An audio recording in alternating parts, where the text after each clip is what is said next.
என் பேர் இசக்கியப்பன். நான் கம்மாளார்குடி தங்கவேலை. சொந்த ஊர் வந்து திருநெல்வேலி மாவட்டம். இப்போ இருக்குது பெருங்குளத்தூர். 2009 ஈழ அழிஞ்சதுக்கப்புறம் தமிழெல்லாம் ஈர்ப்பப்பட்டு தமிழ் தேசத்துக்கு வரணும்னு ஆசைப்பட்டேன். அப்போ அண்ணன் சீமானோட பேச்சு கேட்டு அவர் கூட கொஞ்ச நாள் பயணிச்சுட்டு இருந்தேன். இந்த கூட்டம் கூட இல்லை. சீமானோட ஃபர்ஸ்ட் சேரும் போது பார்த்தீங்கன்னா ஒரு 8 பேர் 9 பேர் தான் என்னோட சேர்த்து.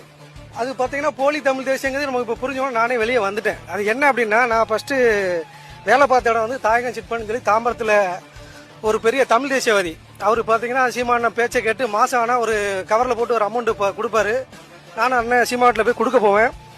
அப்போ எல்லாமே உட்காந்து சாப்பிட்டுட்டு இருப்போம். சீமான நாங்கள் எல்லாரும் ஒரு ரொம்ப இதாக பேசிட்டு சாப்பிட்டுட்டு இருக்கும்போது, அப்போ என்ன சாப்பிட்டு இருக்கும்போது பார்த்தீங்கன்னா அவங்க ஒரு லேடி ஒன்று இருப்பாங்க. அப்போ வெளியில் வந்திருக்கும்போது கேட்பேன், அந்த லேடி யார் அப்படிமே. அதெல்லாம் உங்களுக்கு தேவையில்ல தம்பி, நீங்கள் போங்க போங்க அப்படிமா. அப்போ எனக்கு வந்து ஒரு சில பதில் வந்து கிடைக்க மாட்டேங்குது. என்ன இது, இவர் தமிழ் தேசியம் பெருசாக பேசுறாரு, ஆனால் யார் அந்த லேடி யாருன்னு ஒன்றுமே புரியலையான்னு சொல்லி கேட்கும்போது, அதுக்கப்புறம் 2010 வந்து ஒரு கல்யாணம் நடக்கும்போது தான் சரி அவங்க கையில் மனைவி அப்படின்னு சொல்லிட்டு அறிமுகமானாங்க. அப்புறம் சரி அவங்க ஒரு பார்த்தீங்கன்னா ஒரு தமிழ் குடி தான் அப்படின்னு நினச்சிட்டு நானும் அண்ணன் பேசும்போதெல்லாம் ரொம்ப கைத்தட்டு, சரி என்னன்னா பிரபாகரன் முன்னெடுக்காரு அந்த ஒரு காரணத்துக்காண்டி அண்ணன் பின்னாடி போனேன். கடைசியில் என்னன்னா, வீட்டுக்குள்ளே அவங்க கைல்வெளி அம்மா வரும்போது வீட்டுக்குள்ளே தெலுங்கு பேசும்போது எனக்கு ஒரு மாதிரி மனசு ரொம்ப சங்கடமாக இருந்தது. வீட்டுக்குள்ளே வந்து தெலுங்கு பேசிட்டு இருக்கா, இது அண்ணன் கூட ஒன்றும் கேட்க மாட்டேங்கான்னு சொல்லி நானே ஒரு வாட்டி சிரிச்சுக்கிட்டே கேட்டேன் அண்ணன்கிட்ட.